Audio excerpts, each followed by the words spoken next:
Agora, na outra obra, a Gênese, a gente estava na introdução do livro. E, como tinha acabado o nosso tempo, a gente não concluiu a introdução. Me permitam ler o parágrafo anterior, que começa aí, ó, demonstrando a existência.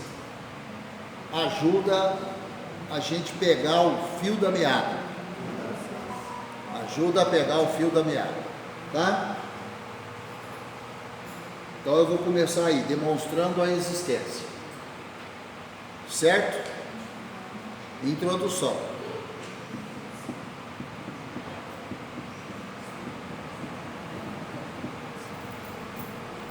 Deixa eu ver se eu abaixo.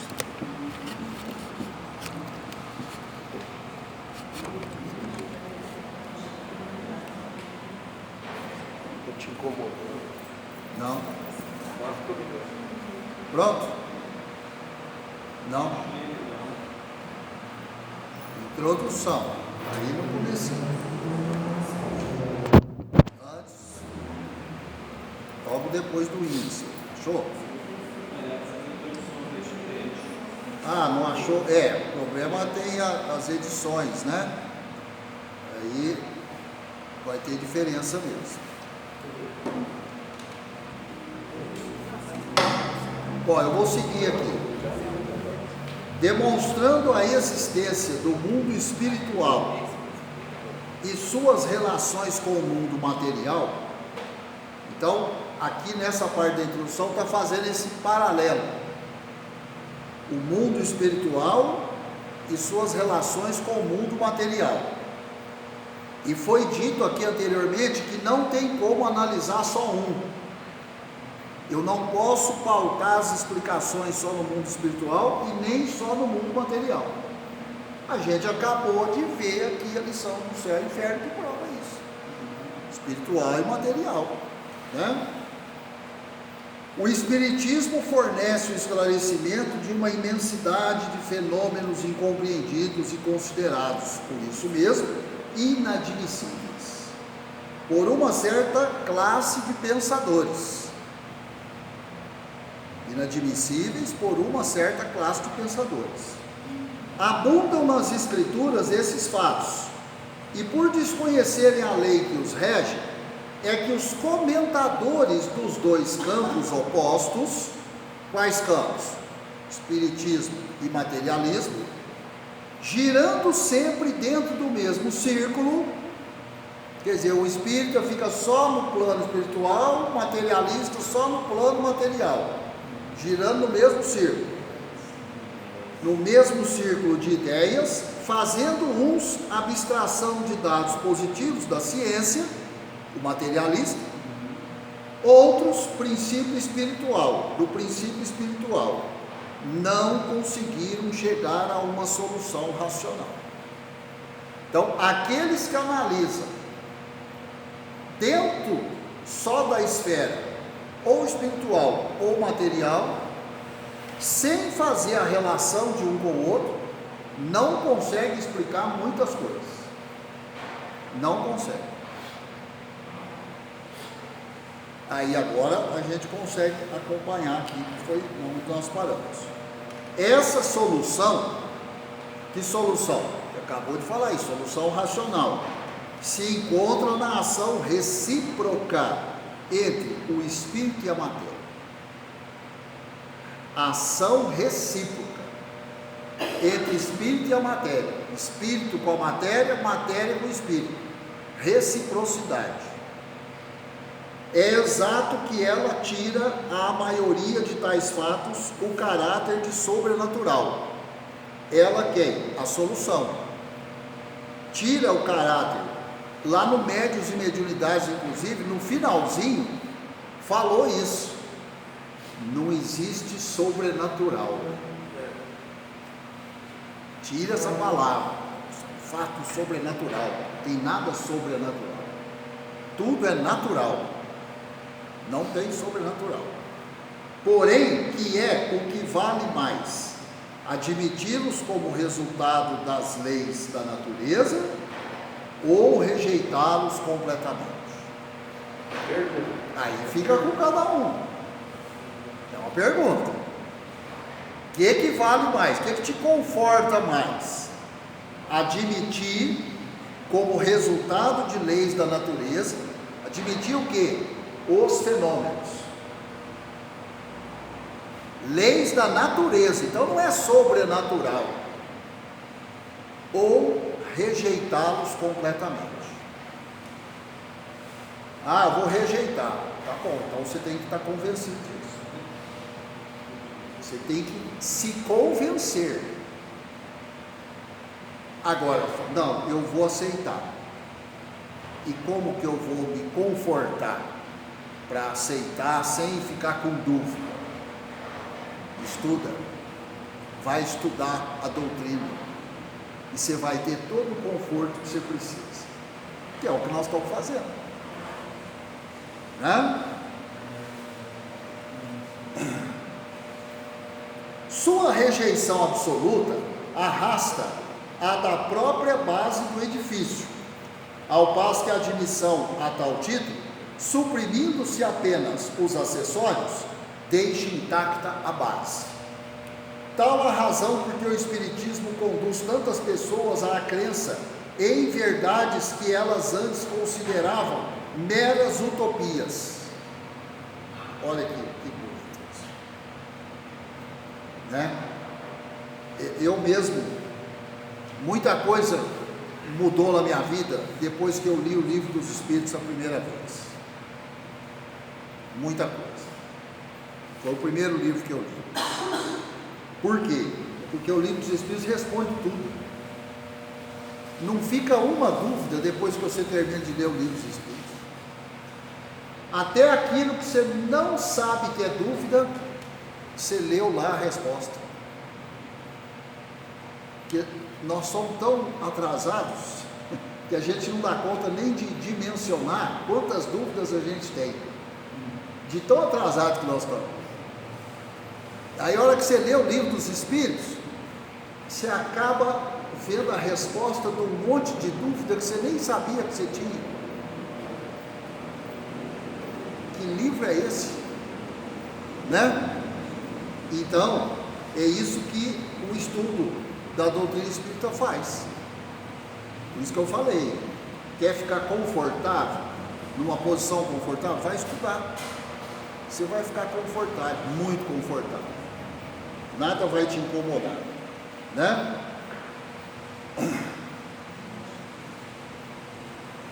Os materiais se achavam prontos, ou pelo menos elaborados desde longo tempo, mas ainda não chegaram o momento de serem publicados. Era preciso primeiramente que as ideias destinadas a lhe servirem de base houvessem atingido a maturidade, e além disso também se fazia mister levar em conta a oportunidade das circunstâncias. Esse parágrafo aqui está fazendo uma referência ao desabrochar das ciências, a física, a química, a biologia. Então tinha muita coisa já pronta, estruturada, mas precisou chegar um momento, o iluminismo, né? A revolução das ideias, para tudo isso desabrochar. Tá? Agora, o Espiritismo não tem mistérios, nem teorias secretas. Tudo nele é revelado claramente. E de fato, a fim de que todos o possam julgar com conhecimento de causa. Cada coisa, entretanto, tem que vir a seu tempo, para vir com segurança. Cada coisa a seu tempo. Então, mesmo as revelações espíritas, que acabou de falar aqui que não tem mistério nenhum, é tudo transparente, tem o tempo de vir. Tem o tempo. Uma solução dada precipitadamente, primeiro que a elucidação completa da questão seria antes causa de atraso do que de avanço. A importância do assunto que aqui tratamos nos impõe o dever de evitar qualquer precipitação. Então as revelações vêm no momento que estivermos preparados para entendê-las. Já pensou se vier uma revelação que nós não estamos preparados? Que caos que vai virar? Porque nós não estamos preparados. Aí vem uma revelação aí da parte dos espíritos elevados. O que vai virar o planeta? Que confusão, que balbúrdia que vai virar? Porque nós não estamos preparados. Então não adianta querer absorver um conhecimento que você não dá conta de entender. O Espírito pode até chegar e falar, revelar tudo para você. Você vai falar, tá bom. Só. Você não entendeu nada. Você não vai saber nem qual que é o peso daquela revelação. Então para que você quer saber? Antes de entrarmos em matéria, pareceu-nos necessário definir claramente os papéis respectivos dos espíritos e dos homens na elaboração da nova doutrina. Essas considerações preliminares que a escoimam de toda a ideia de misticismo, a livram, de toda a ideia de misticismo, faz objeto do primeiro capítulo intitulado Caráter da Revelação Espírita. É o primeiro capítulo da Gênesis. Caráter da Revelação Espírita. Então nós vamos estudar nesse primeiro capítulo qual é o caráter da revelação espírita. Do que consiste a revelação? Pedimos séria atenção para esse ponto, porque de certo modo está aí o nó da questão. Então, já veio um alerta para nós estudantes. Muita atenção nesse capítulo 1. Vai cair na prova. É para ter atenção em todos, mas esse capítulo 1 aqui é o nó da questão. Acabou de falar. Nós temos que, esse capítulo 1, assim, passar ele com passadas firmes, Sem embargo da parte que toca a atividade humana na elaboração dessa doutrina, a iniciativa da obra pertence aos espíritos, porém não a constitui a opinião pessoal de nenhum deles. Isso tem que ficar bem claro. Participação dos espíritos, mas não tem opinião pessoal de nenhum deles. Não ia fazer obra para pôr a opinião pessoal dele. Ela é e não pode deixar de ser a resultante do ensino coletivo e concorde por eles dado. Somente sob tal condição se lhe pode chamar doutrina dos espíritos, plural, dos espíritos. Então não é do espírito, é dos espíritos, mais de um, coletivo. De outra forma não seria mais do que a doutrina de um espírito, e então teria o valor de uma opinião pessoal.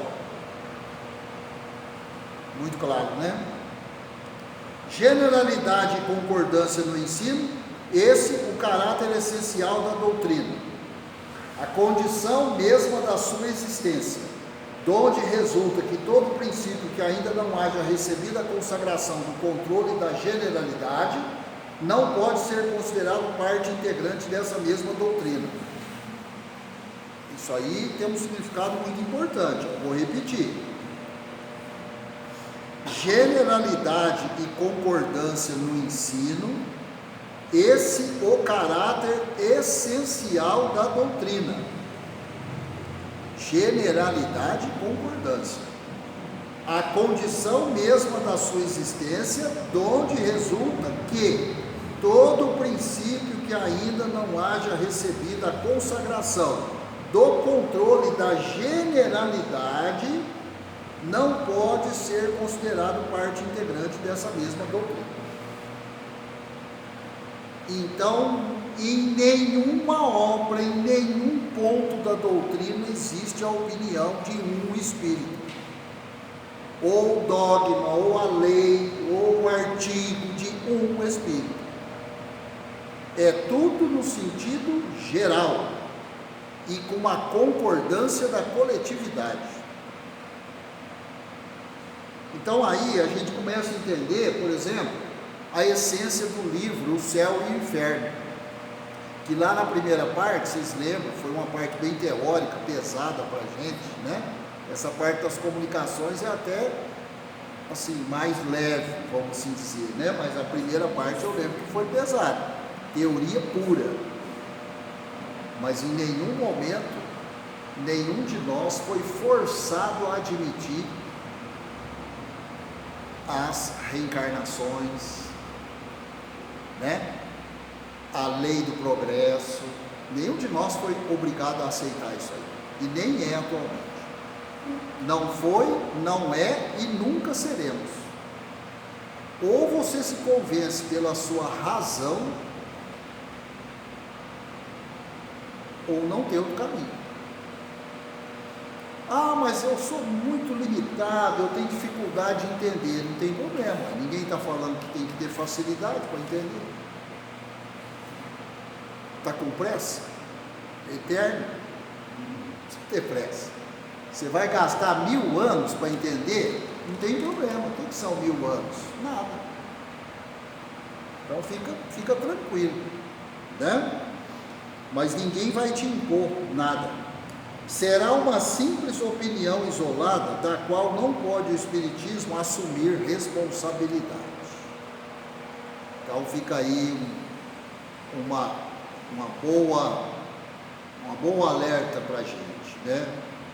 Se a gente percebe numa comunicação que é um espírito ditando regra, opinião pessoal, já fica meio com o pé atrás. Não existe isso na doutrina. Não existe isso na doutrina. Tá? Opinião isolada, o Espiritismo não pode assumir responsabilidade. De fato. Olha o tamanho do mundo espiritual. Aí um espírito resolve dar a opinião dele, na imensidão de espíritos. Aí a doutrina espírita tem que assumir a responsabilidade por ele. Não pode mesmo. Está certo. Está certo? Né? Essa coletividade concordante da opinião dos espíritos, passada ademais pelo critério da lógica, olha aí, outra coisa importante, é que constitui a força da doutrina espírita e lhe assegura a perpetuidade. Lógica, gente, a doutrina espírita é baseada em lógica. Olha só, aquilo que é baseado em lógica, para mim, pelo menos, é perfeito. Aquilo que está baseado na lógica é perfeito, né?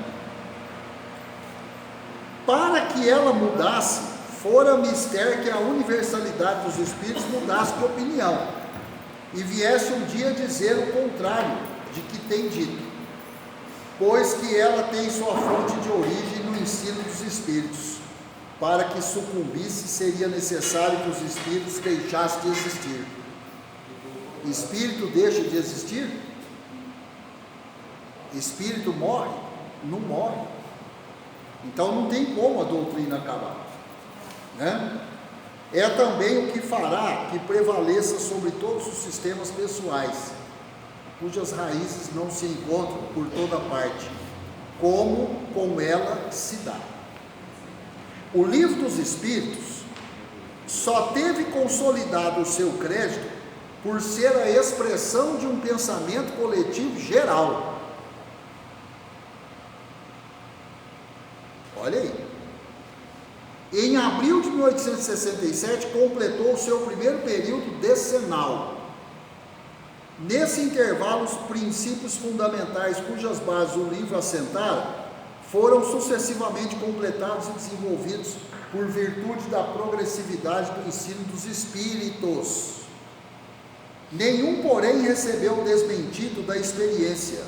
Todos, sem exceção, permaneceram de pé, mais vivazes do que nunca, enquanto de todas as ideias contraditórias que alguns tentaram opor-lhe, nenhuma prevaleceu. precisamente porque de todos os lados era ensinado o contrário.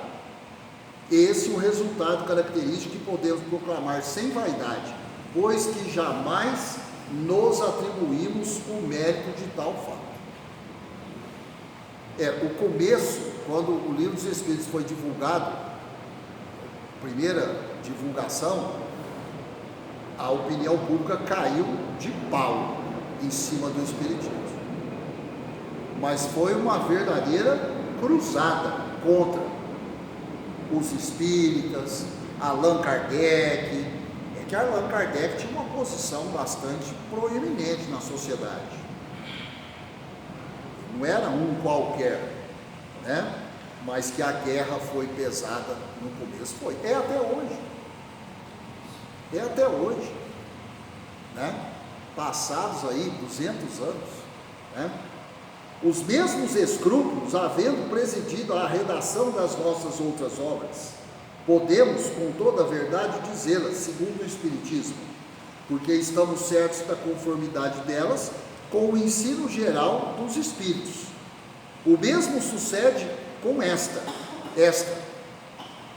Gênese, que podemos, por motivos semelhantes, apresentar como complemento das que a precederam, com exceção, todavia, de algumas teorias ainda hipotéticas, que tivemos o cuidado de indicar como tais, e que devem ser consideradas simples opiniões pessoais, enquanto não forem confirmadas ou contraditadas, a fim de que não pese sobre a doutrina a responsabilidade delas. Então, olha o cuidado aqui. Lembrando, né, que quem fez isso aqui foi o Guilhom. Então ele está falando, tem opinião pessoal aqui? Tem, mas ele está alertando que tem. E ele não está dizendo que a opinião pessoal dele é verdadeira, é a verdade. Se for confirmado, bem. Se não for, bem também. Vai cair no esquecimento. Aí tem uma notinha aí. Ao leitor cabe, pois, durante a leitura dessa obra, leitor, somos nós, distinguir a parte apresentada como complementar da doutrina, daquela que o próprio autor considera hipotética e pessoalmente dele. Então, ele está alertando aqui. Então, tem trechos do livro que tem a opinião dele? Tem. Mas cabe a gente entender isso e separar. Não, isso é o autor, isso é o espírito. Aliás, os leitores assíduos da Revista Espírita hão tido ensejo de notar, sem dúvida, em forma de esboços, a maioria das ideias desenvolvidas aqui nessa obra, conforme o fizemos com relação às anteriores. A revista, muitas vezes, representa para nós um terreno de ensaio, destinado a sondar a opinião dos homens e dos espíritos sobre alguns princípios, antes de os admitir como partes constitutivas da doutrina. Então, quer dizer, publica-se na Revista Espírita e observa-se a receptividade junto aos leitores, para depois embarar numa obra espírita. Certo? Nós vamos, então, encerrar aí a introdução. Agora